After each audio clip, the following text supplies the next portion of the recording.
Yo, yo, yo, what's going on, my peoples? It is July the 6th, another Wednesday night, Teague's Take a Vision, where we're going to talk about, oh man, some good stuff. We got to hit it all between the NCAA and these conference changes, the Dallas Cowboys. Got a very special guest on tonight, too. Well, I'll go ahead. Let me give you a couple reminders as well. If you're not watching the live show and you're on the recorded version, please make sure that you go ahead and subscribe to our YouTube channel on Teague's Take Podcast. Go ahead and hit that little bell so that you can get the announcements of when we are going to go live. We're currently going every other week, but that is going to change once the football season starts. So you need to know when we're going to be on and things of that nature. It's good to see you in here, Justin. We appreciate you for jumping on. He always does a great job on his show. You guys need to tune into the Justin Riley Network as well. But we got a whole lot of things to talk about. Man, we had a great chat a couple weeks ago. Again, find us on your podcast channels at Teague's Take Podcast.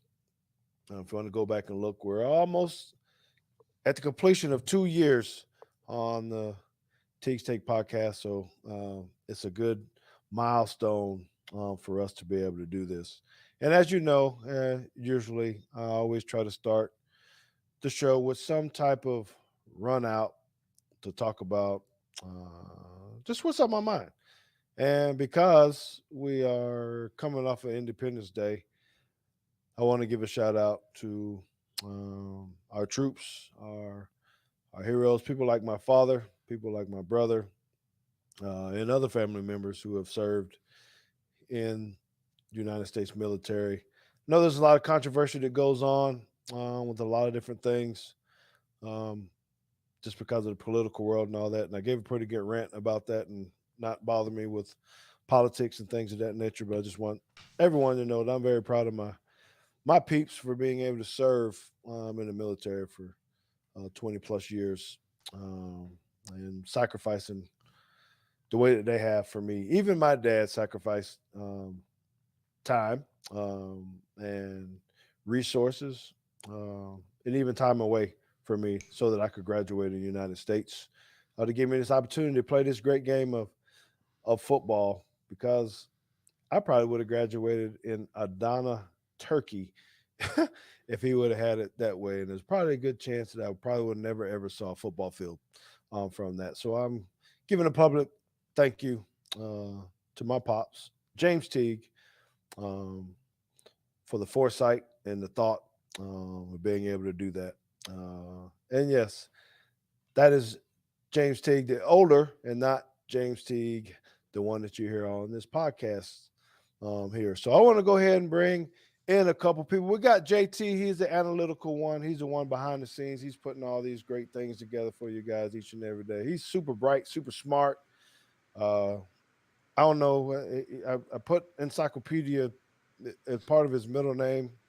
Um, Even when we were on the lake this weekend, we had family members saying, "Why does he know this information? Because it's irrelevant to everything." But somehow he tends to be smarter than a fifth grader because he was pretty good at that game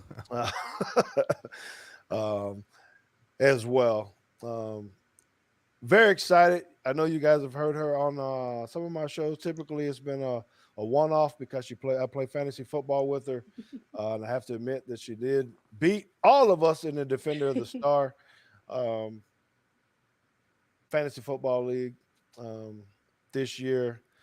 But she cheated. I think she got a hold of my card because she knew I was getting ready to stack up with Josh Allen and Stephon Diggs, and somehow or another she read my hand and took Josh Allen. I thought I was gonna get him. So we're happy to have Too Much Camber on with her today.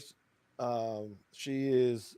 I don't know. Maybe she have to tell us. I think she's a NASCAR fan by heart, but she's a Dallas Cowboy fan. She talks of college football. She does a lot of stuff in the sports world. Very knowledgeable about everything that she does.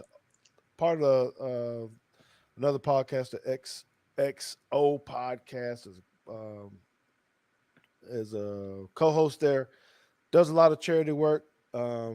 with I'll get her to explain that to me, but I know that we need to make sure we support her with the work that she does with some kids through NASCAR, I believe. Um, so everybody, please welcome Too Much Camber to the show today. How are you, Camber?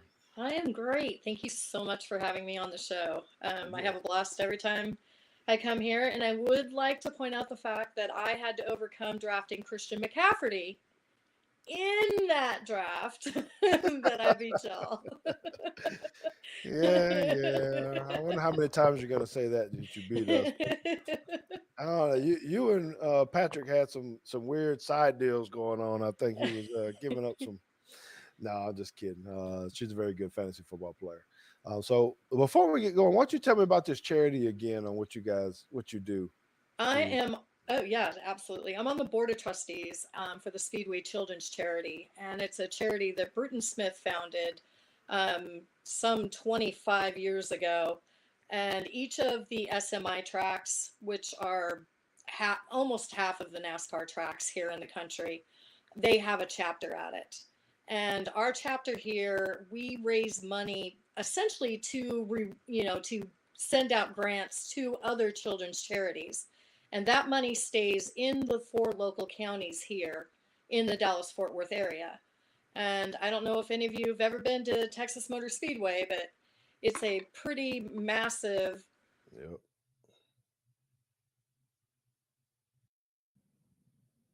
One second. So she was supposed to be using her AirPod Pros, and she's not. I Hold can't on. hear. Hold on. I'll have to switch her back. Hey. I'm trying to get you back, Camber. Your audio was clicking, and then I tried to switch you over to your AirPod Pros, and and she can't hear. She can't hear either one of us. 1 second. Let me send her a message.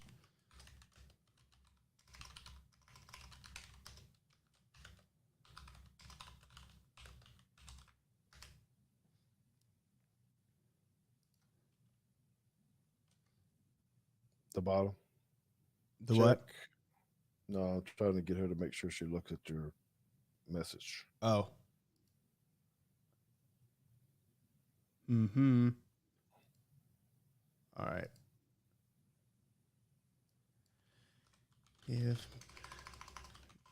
Give me a page refresh.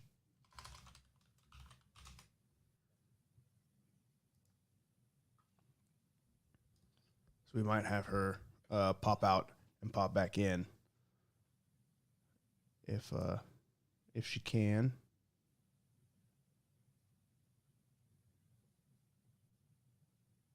There we go. What she do? I just got her to refresh the page for me. Yep, I did. Okay. There we go. Okay, and then I'm going to get your camera back. Okay. All right. We're all good. Yes. Okay. Okay, awesome. Good deal. Okay. So we'd finished. We'd heard you say up to the point of where you, if we'd never been out to the Texas Motor Yeah, to Speedway, how big it was, and Yeah. Okay. So the place is massive. The track itself's a mile and a half wide. And the charity to date, if you filled Texas Motor Speedway 17 times and just the front stretch seats 120,000 people, that's how many children's lives we've touched in the Dallas Fort Worth area since the beginning of our chapter. And I do need to send a very heartfelt message out to the Burton family. He just passed away, and Burton Smith just passed away just last week, and he was a man of many visions, and we were really sorry to lose our leader. oh man, I'm sorry to hear that. Sorry to hear that, Yeah. but awfully glad to hear about the great work you guys are doing.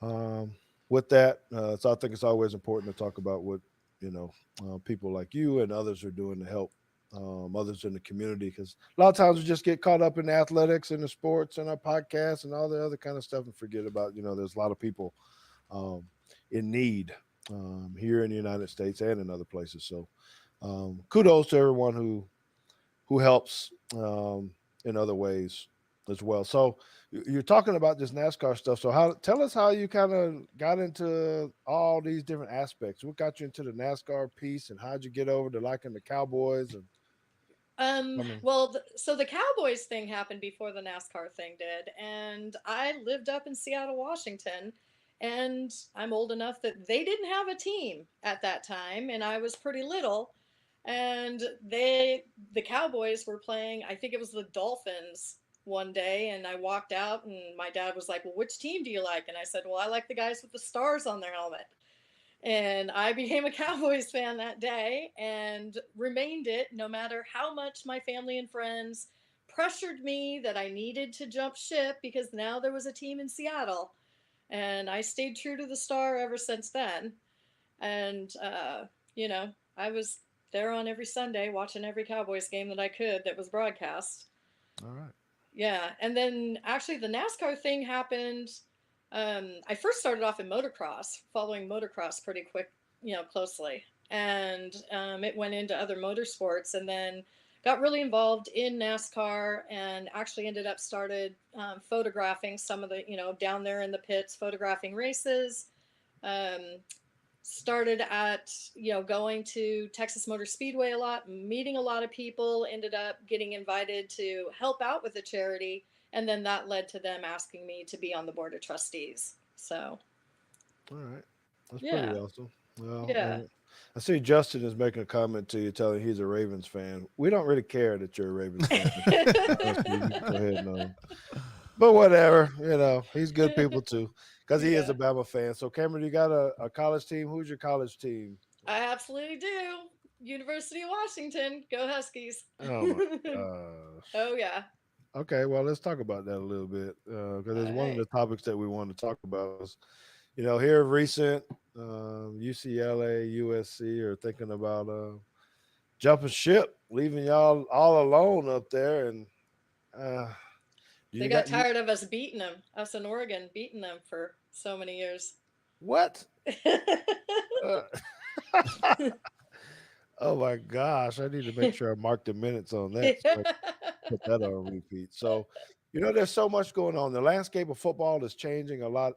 NIL deals, transfer portals, but now you got schools that are moving, potentially at least moving around. Some that already have, and you got others doing about this. How do you feel about this whole complete shakeup? I'll start with you, Camber, on this, and I want to get JT. The whole thing with, now it's becoming.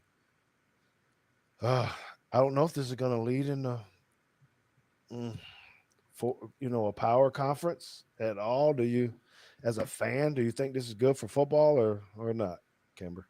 I think it's going to hurt some schools. It's going to hurt some schools bad. I mean, if you look at the Pac-12 right now, with USC and UCLA leaving, if Oregon and Washington jump ship, they're sunk. There's nothing left. I mean, what are you going to have? You got Wazoo, Arizona State, Arizona. I mean, Utah could jump ship. Well, they're already talking about leaving. Utah, Well, yeah, Colorado, Arizona, and Arizona State are right. probably And closer out the door than Oregon and Washington are at this point. right. And honestly, I mean, if they do, no one's going to ever look at Washington or Oregon for the CFB. I mean, because who are they going to be competing about? Are they going to bring in Boise State, Fresno State, San Diego State? It's they screwed up, I think, when they did that handshake alliance with the ACC and the Big Ten, and that Yeah. didn't work out. And then last year, they actually were looking at expanding and wanting to bring in some other ones, and they didn't go forward with that. And I think it's going to hurt a lot of the smaller schools. Lost her. Yeah, again. we lost her again. Started clicking. What's going on? So iPods. I don't know. I'm not actually sure which mic she's using, but she can't.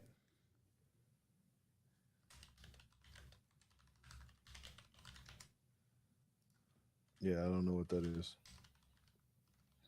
And I don't know how to troubleshoot that kind of stuff. So Me I either. just have it is kind of what it is, right?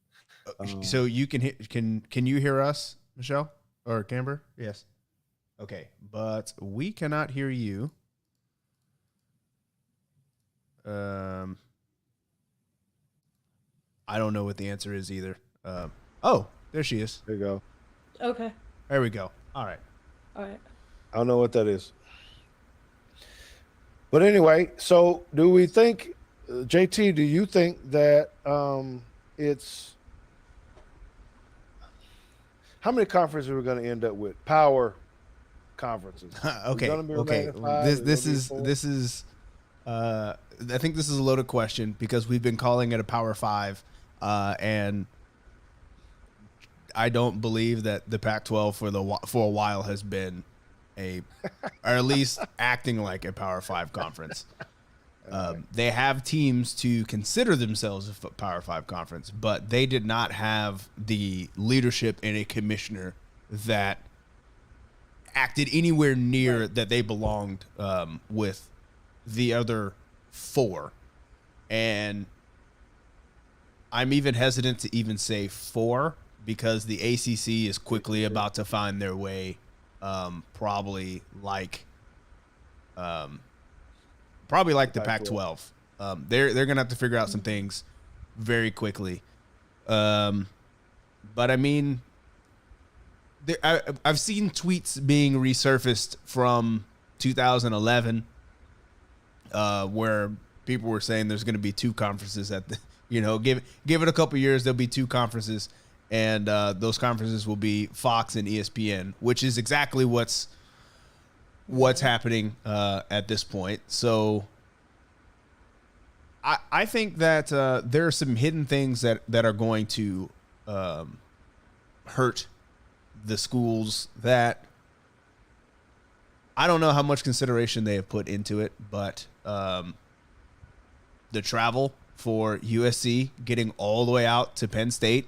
Like, imagine you have a road tilt against Penn State, Rutgers, and Maryland. Like, that's the way your schedule fell that year. And you got to get to the East Coast 3 times.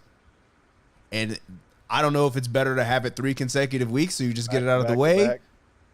Or do you spread it out to where you get like 2 at home, and then you got to fly to the East Coast, and you got to come back, and the logistics on that is going to be ridiculous. Well, a 2-3 hour time change a couple times. I know, but is that just football or is that the entire school sport? That's because everybody. Are you taking women's volleyball out there that many times? I mean, you've got that's some money. They were talking about that they were in the hole, but now they're spending extra money. Yeah. Oh, dang. Yeah, well, I mean, they're the Big 12, or not the Big 12. The Big 10 apparently is waiting to figure out. They're waiting to hear from Notre Dame if Notre Dame is going to join the Big 10 or not. And if so, then they want to pull Oregon, Washington, and Stanford to round out the conference. They need to be in a group of 5 or 6. I guess it's going to be a group of 6 now, or group of 7, whatever it's going to be. I don't understand why the group of 5 is even a thing. They need to. And then what happens like with Clemson and Florida State? Clemson's going to have to move to the SEC. Well, so the question that I want to ask both of you is if you're an SEC executive and you decide, all right, we got to match the Big 10 in number of teams, who are the 4 teams that you would say, all right, we need to go? Who are the 4 teams that are out there that are not currently moving that you'd be like, we need to add them and they make sense to add?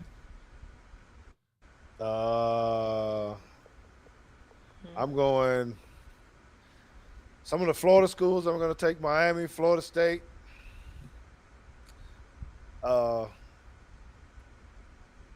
Probably Clemson. I don't know who next. I'll have to look. I don't know. What do you think, Camber? Can I look at who's got the biggest endowments? You can.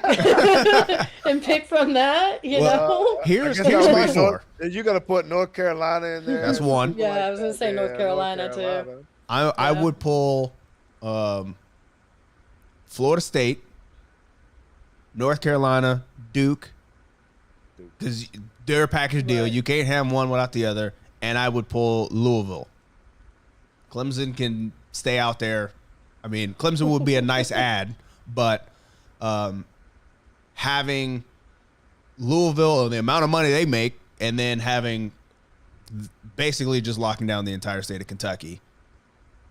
And if you get those, Clemson will come just because they feel like they have to. Yeah. Terrell Jenkins was talking about Notre Dame. You know, where do they go? Eventually, they're going to have to land somewhere, right? Right. And I think they're going to learn that Pac-12 or the Pac-12 schools, they don't travel that much. No, they don't. They honestly don't. We don't travel. We don't travel very far. We might travel to the school that's across our state for that rival game, but they don't travel well. And I know what happened is LSU rolled into the Rose Bowl and they saw that money that was generated. And one thing I've said forever is that the Pac-12 has killed itself by not recognizing you can't have a 6:30 start on the East Coast or on the West Coast and think any of the rest of the country was going to be watching one of our games. I mean, it's just one of those things that I don't know why all our games weren't starting at 11 o'clock or noon, you know, maybe 2 o'clock at the latest. But I can't tell you how many times I had to stay up till midnight just to watch the end of one of my games because it started so late. You know, we had an 8:30 start on the West Coast, and it killed them. Yeah, I mean, Pac-12 After Dark definitely became a meme. It started off as something cool, but then it turned into an internet meme of, you know, all the wild, weird things that would happen in football games that nobody saw because nobody on the East Coast or in the Central Time Zone was going to stay up till 1 o'clock in the morning watching. Right. I only tried to watch it just because Clancy was out there coaching, and that was I get about a half in, or if it was going to affect my college fantasy football league, then I would try to see what was going on there. But man, that is too late for me. Well, so and then you have another problem because I actually tried to watch I tried to watch Oregon Stanford this year. It was right after they beat Ohio State, I believe. They played Stanford, and the whole broadcast was blurry. Like it was grainy, it was blurry. You couldn't see the numbers on the jerseys. Half of the field is in shade. The contrast was all messed up. Like it was just an awful way to watch a football game. I ended up turning it off, and I was like, "Yeah, see this right here. This is why people don't watch these games because it's at a weird time." And then you put this on TV. So is it a good thing for USC and UCLA to consider that because of all the negative things you're saying? That, hey, we can have a better experience, maybe make some more money, even though we got to travel with all our sports. Does it become a better thing for at least a couple of them to go ahead and jump ship? Camber. I think one of the biggest reasons they're doing it is now there are 2 professional teams in LA. So now there's a lot more competition for, you know, football tickets and that attention and everything. Even if it is the second largest TV market in the nation, they've never been a big football sports unless it was like basketball, it seems.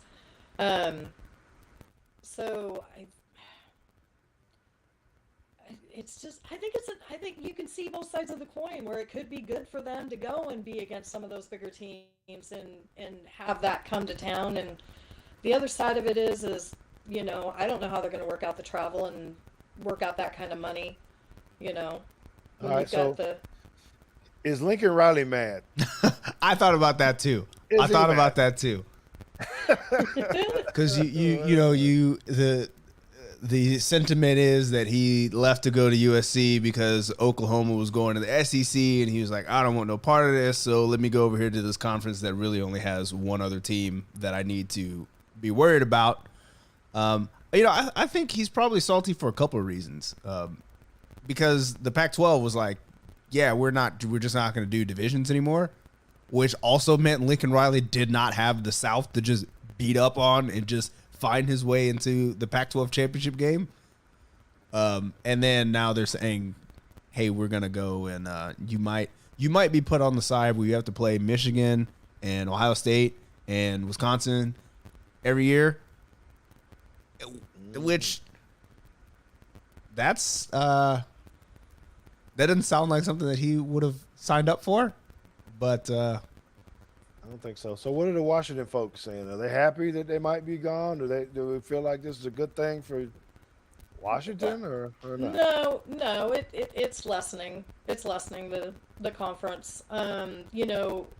We have a hard time recruiting as it is. I mean, if you look through the Pac-12, the majority of those kids come from the West Coast or, like Hawaii and things like that. They're not strong recruiters across the entire country.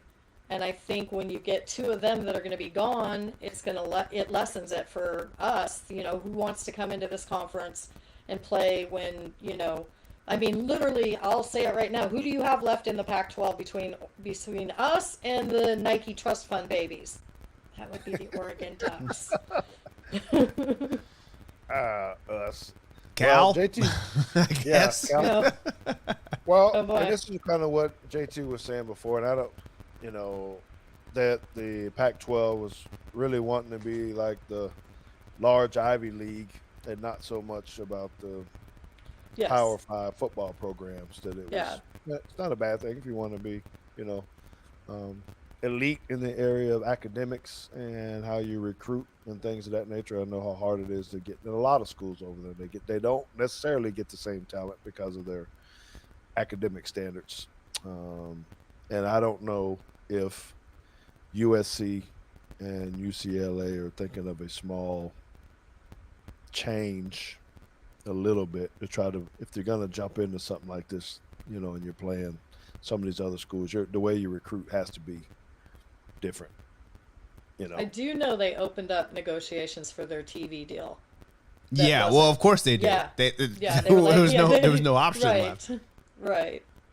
Well, okay. Well, that's it's pretty interesting about that. How do you feel about the NIL? Before we get into some pro stuff, Camber, what do you think about it? We talk a lot about it, and is this the way you see it panned out? That it should pan out? Do we need to change it or just let it roll? I mean, I definitely felt like, these kids weren't profiting off their name and it was difficult. Now, do I want it to come down into the high school level like we're starting to see here in Texas? Absolutely not. I mean, I think that's just opening up a can of worms that you don't need. I think there's too many gray areas with it right now. That, that I think there's trouble that we haven't seen yet, but it can very much be there. Oh, there's definitely trouble we hadn't seen yet. Yeah. Well, it's going to get worse, and it is going to get in the high school, and it's going to be in all 50 states in high school, I believe. I know there's 7, 8, 9 states that already have it for high schools, and people are going to start moving. They've already started moving. Right.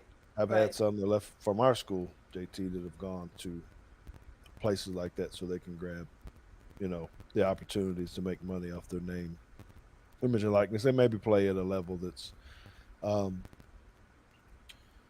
very prep schoolish as opposed to a high school where they can, sign their deal with Nike or Adidas or whoever. And they've had plenty of schools that have agencies that have contacted JP2 looking for some of our kids. And I have to quickly remind them it's not legal here in Texas just yet. Yeah. So, I don't know. That thing is still it's a monster. JT and I probably beat that thing to death just talking about it and how it's need to be, but it's out there, and I don't know how they're going to roll it back if they plan on rolling it back at all. I don't see how the NCAA can do that or anyone else. Well, the NCAA can't do much anyway, in regards to anything, not just NIL. But I don't believe that the NCAA has any kind of power that they thought they had, especially after that original Supreme Court ruling that basically was just like begging somebody to sue the NCAA and their rules, and most of the other rules saying that they can't profit off of their name, image, and likeness. And the justice is saying, like, we're siding with that. Well, maybe the commissioners can get together and figure out a comprehensive deal that is fair and equitable across the board. We say, okay, this is our salary cap, for lack of better words, to just say that this is what we're all going to agree to do with the SEC, the Pac-12, the Big Ten, or just across the board, that there has to be some kind of limit. I would hope, that maybe it could go to that. How do you monitor it? Who checks it? And all that kind of stuff, I don't know, but there needs to be some type of limits. What if they can make them as high as they want? What if this is quite a radical idea, but that's what I do. I sit around and read stuff and come up with these weird ideas.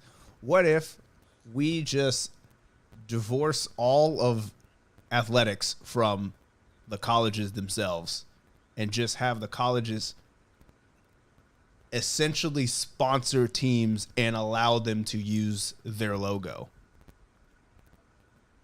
Like a D League?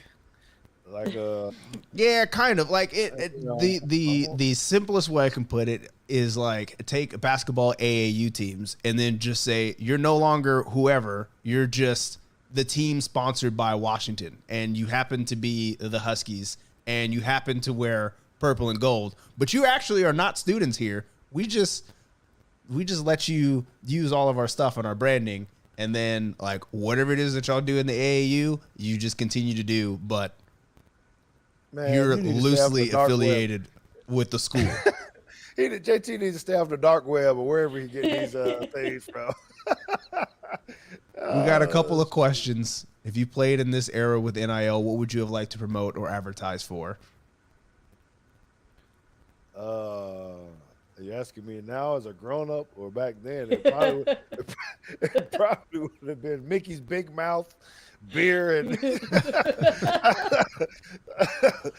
something stupid, some wings from Wing Stop. But you know what? If I was in Kevin Smith kind of hit on this a little bit and what that could be. I know I sold a lot of stuff, particularly early.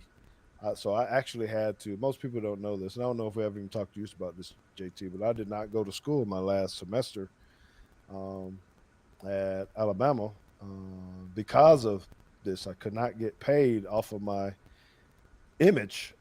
So right after the national championship game, they started making those paintings and lithographs of me taking the ball from Lamar Thomas.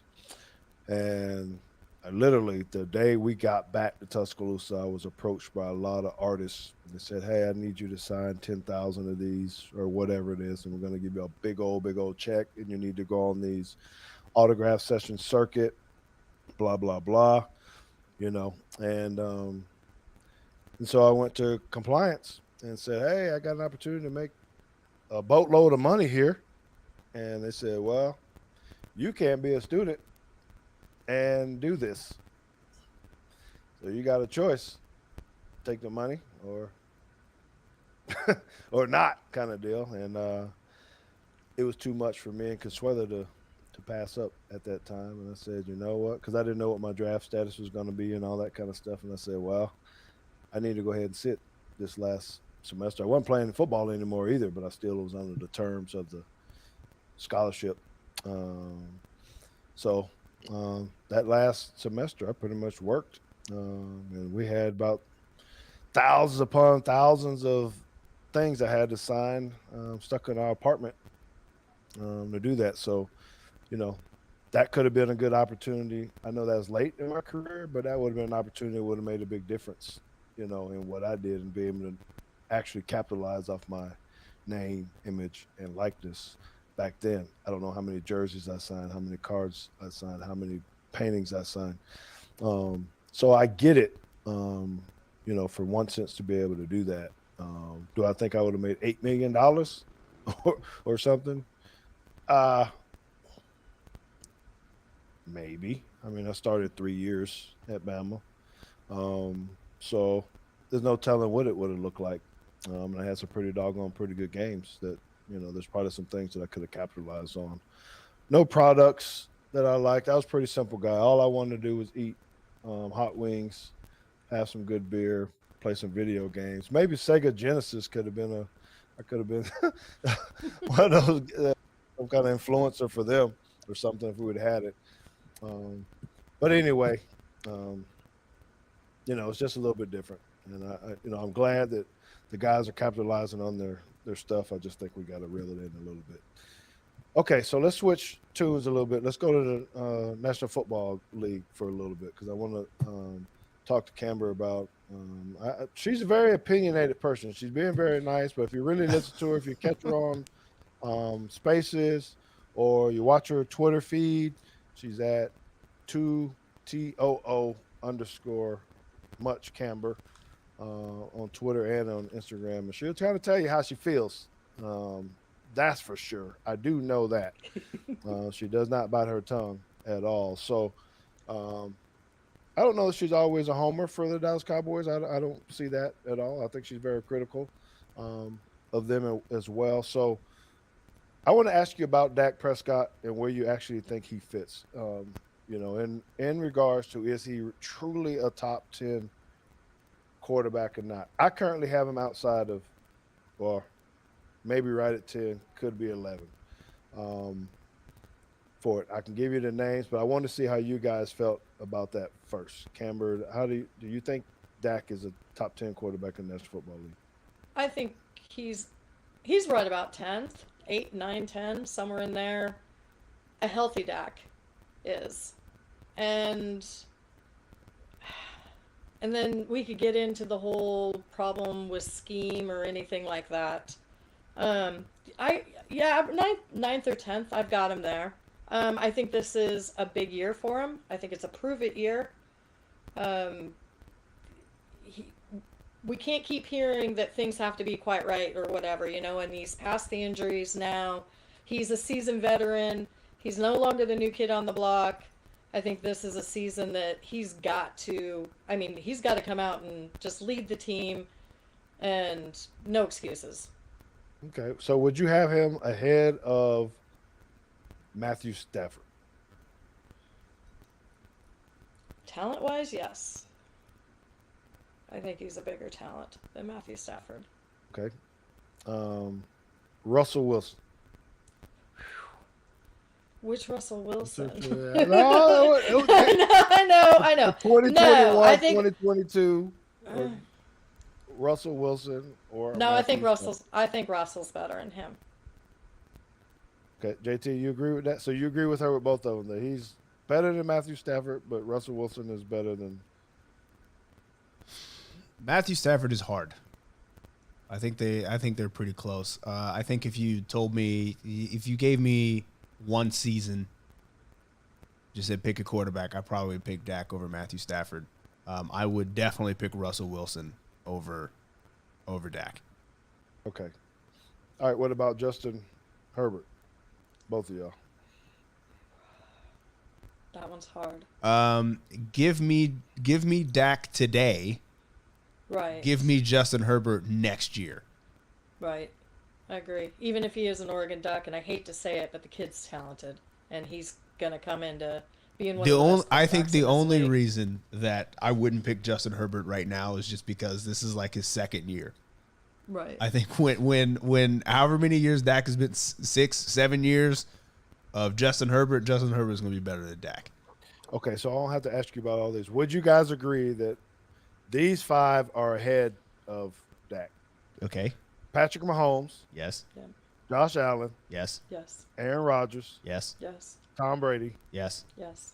And then Russell Wilson. Yes. Yes. Okay, so we're saying those 5. We already got half of our 10. So I'm trying to figure out what your next 5 are, because you guys are going to you wavered on 3. You wavered on Justin Herbert. You wavered on Matthew Stafford a little bit.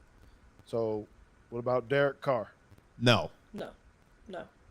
Okay, Joe Burrow. Yes. No. Same thing as Justin Herbert though. Hasn't been here long enough to. It's that same scenario for me with the Justin Herbert thing. He hasn't been playing long enough. I don't see it. Not yet. So this has something to do with how long you played. What about Well, record, wins, big wins, closing out games, all these Are- other factors that lead into. are wins a quarterback stat? No, but comebacks, last minute drives. Well, here's what I'll say. Here's No. what I'll say. I'm saying no. One of them, this weighs heavy for me. One of them had an ACL injury and came back and went to the Super Bowl with a defense that was not as good as the other one and was able to make things happen. They were winning games because of one of them, and the other one was keeping them in games. I'm not trying to disrespect Dak, but for me, I've seen enough from Joe Burrow to say, dude's legit. And if given the opportunity to switch quarterbacks today, I would switch. All right. So would you say that the offense of the Bengals compared to last year of the Cowboys Yes. was about the same? No. I mean, like wide receivers, I'm just trying to say, was there an advantage for Joe Burrow? Were the wide receivers better at the Bengals than they were with the Cowboys? Were the running backs better at the Bengals than they were with the Cowboys? Is the tight end better? I would say no. As a group, the offensive talent for the Bengals, I don't think should be as good as the Cowboys. And Did they stay healthier though? So give me examples of who you're talking about. So if you're going to put Jamar Chase with Amari Cooper and or CD Lamb, who's the other wide receiver that the Bengals had? They had T. Higgins, Tyler T. Boyd. Higgins, Tyler Boyd. I don't know that they were always healthy. T. Higgins was hurt for a while. T. Higgins. You have to say T. Higgins was hurt. I think Tyler Boyd missed a few games, but I would say that the personally, I think that the Bengals probably had the best overall wide receiver, but the Cowboys' depth as far as like the 4 they had, I think is way better than what the Bengals had. And the Bengals' offensive line was garbage. Okay, compare to running backs then. Joe Mixon, Zeke. I forget the other's running back's name. They had a second guy that came in for the Bengals. Let's see. Giovanni Bernard. Bernard. Yeah, Bernard. I mean, And Pollard. And I think Joe Mixon was hurt for a little while. I think, since you brought up the injuries, Camber. So does that come down to play calling though? oh yeah, And- the Bengals You know what offensive I'm coordinator is infinitely better That's what I'm than Kellen That Moore's. was my next thing was the play calling, and I mean that Thanksgiving Day game and then playing musical chairs with our offensive linemen. I never want to see that happen again. That was insane. I So you're putting it on the coaches more than the players, Camber. I think I'm putting it in several different areas. That we had some injuries. And yeah, part of it was the coaching, and then you did have some players. I mean, people were flat out saying that Coop was just giving up, and wasn't playing out an entire play and everything like that. So I don't think you can put that dart on one spot. It was a culmination of just too much last year. They look good on paper. They looked great on paper. Okay. The execution of it didn't happen. So the only reason I don't want to let you off the hook with some of this is because you'd have to be saying this for the last 20 years on what the Cowboys haven't won. You know, Mm-hmm. and I think we've had pretty good quarterbacks here the past few Mm-hmm. Mm-hmm. staffs or whatnot. Okay, so another one is who you taking? Kyler Murray or Dak Prescott? Dak. Duck. Okay, so then y'all got unless you can think of another quarterback that you guys are putting in front of him, in front of Dak. You got Dak at like number 6, the quarterback. So who else are you thinking that might be? You're going Mac Jones. You're going who else can be out there that's better than Dak? Possibly Lamar Jackson. Because of what? Because he can run? Yes. He don't throw as well as does he throw as good as Has Dak won an MVP? no, but he ain't rushed for 200 yards. He could have been. He's a running back. That was half of Dak's game for a while was read options, and now he can't do that. Well, no, you're saying last year. Maybe you see something this year. I don't know. You know, it's all subjective, but still, okay. So you might have him at 7. Is that where you got? Is that where you're landing with Dak at, JT? Probably. I mean, I think Dak is a top 10 quarterback. I don't think that there's 10 quarterbacks that I could find that I would. Yeah. I'm not putting Kirk Cousins above him. No. No.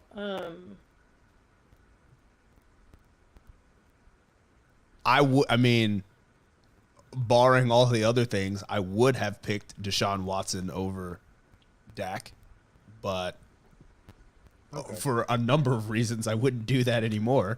Right. But if you had asked me 2 years ago, Okay, that's a good point. I don't know. Well, it's going to be interesting to see how he plays this year because I still think it's going to come down to his play. As good as the defense still should be for the Dallas Cowboys. well, I think it's both. I think it will come down to Dak's play, but I also think it's going to come down to Kellen Moore's play calling, and I do think that the style of offense is a hindrance, and I think we're too afraid to rock the boat and just try something else. Well, I don't know. And is Kellen's hands tied with you have to give the guys Yeah. with the big contract the ball? Yes, So absolutely. 100%. I feel that way. But people can get their touches, but I still think that guys ultimately want to try to win this doggone Super Bowl. be nice. And that means everybody, you got to spread the ball around a little bit. There's got to be a little bit of unselfishness. And if it's not going in your favor, then you have the leaders that stand up and say, give me the damn ball. But it hadn't worked that way. Well, do we think that the offensive roster has gotten better since the end of the season last year? Camber?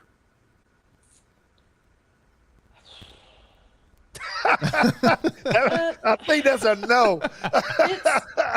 It's hard to answer. I mean, with that offensive line and, now.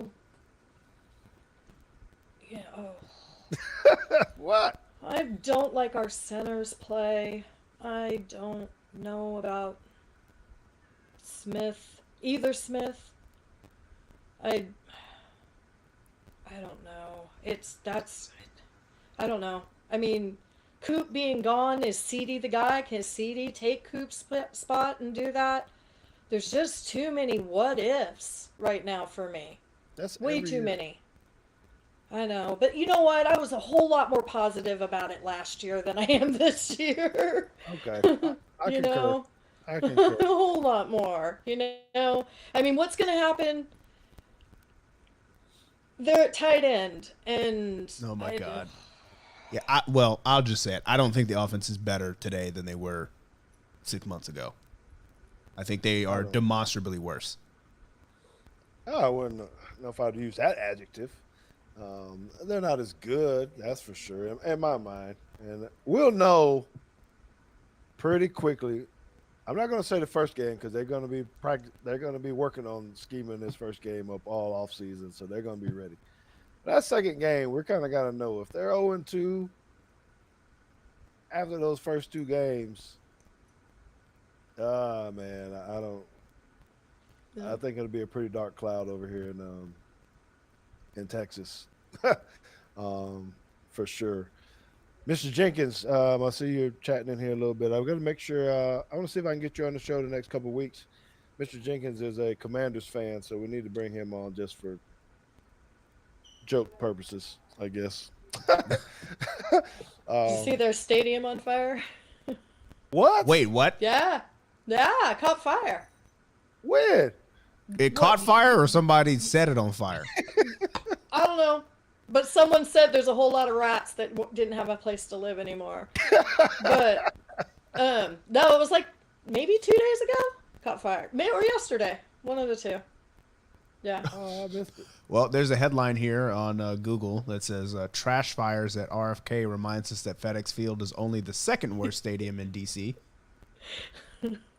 So there's that. I missed it. I can't believe there was no tweets out. Nobody added me on that one. I just missed it, I guess. I'll find it and do something with that. Okay, Well, so Why is there? What? There are multiple. Like if you just search FedEx Field fire in Google, like there are multiple headlines from multiple years about something being on fire at at FedEx Field. I don't understand what this is. Daniel Snyder trying to be relevant some kind of way. Because he is in a world of hurt. That place is on fire for all other kind of mess. Ain't there in some kind of lawsuits right now, trial going on with these harassments or Well, I mean, they're going into their books and everything too, right? Oh yeah. yeah, this workplace is all jacked up. All right, so before we go, we got to talk about this Baker Mayfield stuff. See that he signed with the Carolina Panthers. I'm going to go ahead and go on the record and say I think he's overjoyed. I don't know what kind of deal. I know we haven't talked about what kind of deal they made for him financially, but I'm thinking he was so ready to get out of Cleveland that he talked to his agent and they said, hey, they're going to give up 5th round. They're probably going to restructure your deal, give you something less than what you're making now. And I think he said, man, good riddance. I need to get out of here because ultimately this is going to be better for me. So what's the probability, give me a percent, of him actually at some point in time during the year starting for the Carolina Panthers this upcoming year?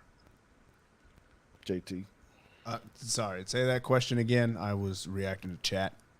Oh, if you had to put a probability on Baker Mayfield starting at some point in time for the Carolina Panthers this year, what percentage are you going to put that at? 50%, 30%, 70%? My gut says 60. Okay. I don't think. I mean, look, man. If you're gonna you traded for Sam Darnold, and you probably gave away. I forget how much they. I forget what they gave away to get Sam Darnold, but that wasn't it. Then you drafted a quarterback in the 3rd round, and Matt Corral, and then you went and you grabbed another guy from the Browns. So clearly they're not sold on Sam Darnold. So now that I've said that, I'm gonna move it up to like 80% because it seems like they're just trying to find something else. Matt Rule is desperately trying to save his job. So I think there's a quarterback competition for real. And he's gonna have to start one of these games just to see, because there's too Preseason much games going. don't count. There's too much going on to suggest that they would have Sam Darnold starting for the entire year unless he is playing out of his mind. All right. What do you think, Camber? 100%. 100%. It's no. I mean, what about Sam Darnold's play consistently would make you think that Baker Mayfield's not going to start over him? I mean, I don't see that they would make that move and bring him in, and they don't plan on. You know what? I agree with you. I mean, didn't they go get Cam Newton and put him on the field for? So yeah, Right. like Sam Darnold just ain't it. Week 1, I agree. Week 1, he's starting. Okay, so does this the do or die for Baker then? He comes in, maybe he starts week 1 and a couple others, and it's just not going well. Is that about to end for him? Is his career about over after that? Become a lifelong backup? I'm sure it's probably a 1-year deal he's signing with them. There's always the XFL. Yeah.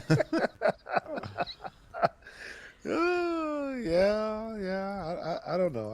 I really don't know how good of a quarterback he is. I know he's just I think he's better than anybody they got on the roster right now. So. I do too. okay. Is he the worst quarterback in the league though? Who? Starting. Is he Oh. in the 32? Is he the number 32 of 32? No. No. I mean, Drew Lock is up in Seattle. Yeah, I was gonna say Drew He Lock is their starter right now. Drew Lock might be.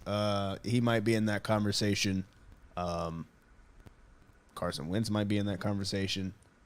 Oh yeah. I'm trying to think of just who else is. Garoppolo may not be starting, so Right. he might be down there. Only because like Garoppolo was fine until you need him, and then it's like he's just trying to give the game away.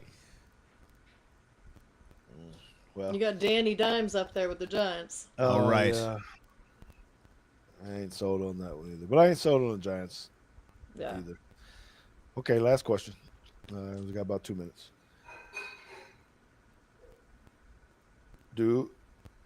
How close are the Eagles to us? And do we win? Do the Cowboys win the division? So 2 questions. How close are they to us, and do we win? Do the Cowboys win the division? JT. I think that the Eagles are closer than the experts think. I'm trying not to be biased by history. But it's very hard. Division twice. Yes. By not winning the division twice, back to back. Yeah. It's hard because I think overall that the Cowboys are a better team. Although I think the Eagles got better overall and the Cowboys got worse. And I think the season split is going to come down to how well Dallas's defense plays, because if Jalen Hurts figures it out and A.J. Brown figures it out too and Devontae Smith figures it out too, and they have just like creative play calling as they did with Nick Foles, like if they can just kind of have whatever magic they had with Nick Foles playing quarterback, but you replace Nick Foles with Jalen Hurts and give him 2 better receivers, I think that the Eagles might be like a surprise 11-win team. It goes down to, do we beat the Giants at the end of the season? No, we lost, and the Eagles end up beating the Commies, and the Eagles win the division because we couldn't handle our business down the stretch. I think that is a likely scenario. All right. What'd you say, Camber? I think we split games with them this season. I think we win I think we win the division. I think we split games with them. If they had a different quarterback than they have, I would be much more worried about him. I mean, I see him as their Achilles heel. You can keep giving him all the weapons you want, but when you don't have the arm to throw that ball down that field, I mean, it's not going to help. Now their defense, they did some things on their defense that worries me against our offense, especially our offensive line as it sits right now. So, it's like, yes, I think it's much closer than what some of the experts are saying. Okay. Well, these jokers down here saying the Cowboys going to be in third. I think y'all tripping a little bit, but whatever.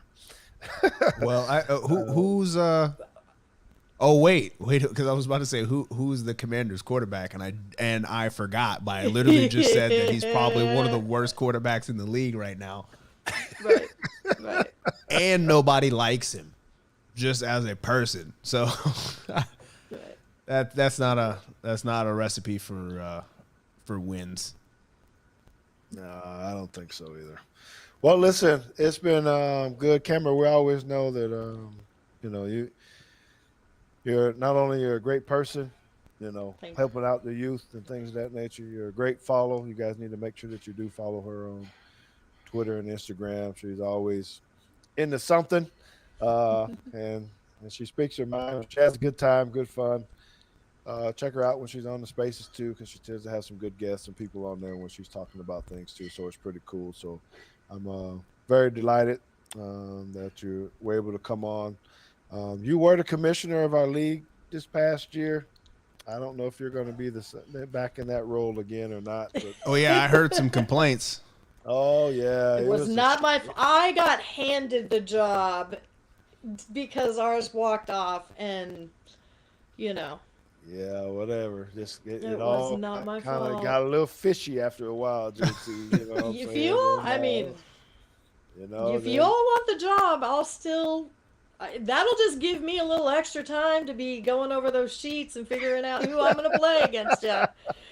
It was real fishy, especially when we got down to the playoff time. We didn't know how many teams was going, what was happening. It was all kind of messed up. I was like, okay, Camber, I see what's going on here. Yeah. She switched it right when we had to play. She ended up knocking me out. She ended up knocking me out, as a matter of fact. Oh, man. I like, this some bull dookie right here, man. Yeah, I said it, bull dookie. So what you're saying is you didn't make the playoffs? No, I did make the playoffs. He made first round. He knocked me out. He just like the Cowboys. First round, he knocked me out. So, anyway, it's all good. It's been fun. It's been real. We appreciate it. We're going to be in touch. I'm always going to be following you and give you some good comments on your feed. Thank you for taking the time with us. We really do appreciate it. Very, very much. And you guys make sure you support her. Go give her the follow. And, listen to what she has to say. Follow JT too. He's at Bama J13. You can follow him, but he ain't putting nothing out until he gets real mad and get upset about something. Then he just fires off. He's a shotgun king. He's got a one pump that something happens. He just go ahead and put it out there real quick. Other than that, that's the only place you can catch him other than Reddit. And I think his Reddit is private or. Well, I'm just a lurker on Reddit. I don't actually post much. Yeah, see, so he's not involved much, and I always have to remember that because when I get on Instagram, I typically just copy and paste my stuff over to IG, but there's no @JT anything on Instagram, so I have to remember to change it. He ain't on Facebook either, so this is about the only way you're gonna get him. If you like JT, you need to find him on Wednesday nights on Teague's Take and say what you need to say to him there, and I promise you he'll have some kind of comeback for you because that's just the kind of guy that he is. Congratulations to the JT. He's got a new baby coming up here pretty soon. We're about 12 days. 12 days Wow. out. So We'll see how he feels in a couple Wednesdays. We're supposed Tired. to have another. He will be tired. Oh, I guess I need to ask you about that. We're supposed to have another podcast on July the 20th. Yeah, we might still be in the Yeah. hospital for Yeah. I might be trying to shoot live and pretending like I'm him on StreamYard or something else for that one. Please stay tuned because we're going to end up being live on location starting in August. More information on that a little bit later. And I do have some other things that I need to talk to you guys about regarding a charitable foundation or scholarship fund that we as a family have as well. All that will be hitting pretty soon. So make sure you follow me at Teague Football on all channels so that you know what's going on there. But it's been a great night, though we won't see you next week. I guess it's a possibility of 2 weeks, depending on what baby Teague looks like and how things are going there. But right now we're scheduled for that 20th, but JT may or may not be on because he may be asleep because he's going to be dealing with a little one. So congratulations to you guys again. With that, we're going to go ahead and dismiss and say that we're out of here. Subscribe to our channel, like them, hit the bell. Check us out. Hit the bell because you got to know when we're coming on. It's the best way. I get those comments all the time. I don't know when the show is. Just hit the bell, man. It'll tell you. We don't send out a whole lot of frivolous stuff on our YouTube page. Pretty much about the time that we're getting ready to post. That's also because we can't. So yeah. We do work. Well, I work. JT don't work. He sits around and reads athletic articles all day. And that's what I do at night. You know. So, and he didn't answer my text at night because he's reading. Yeah, whatever. So this is it. I'm going to go ahead and say, JT, you ready to hit the button? Which one? Oh, yep. Mm-hmm. Deuces. We out.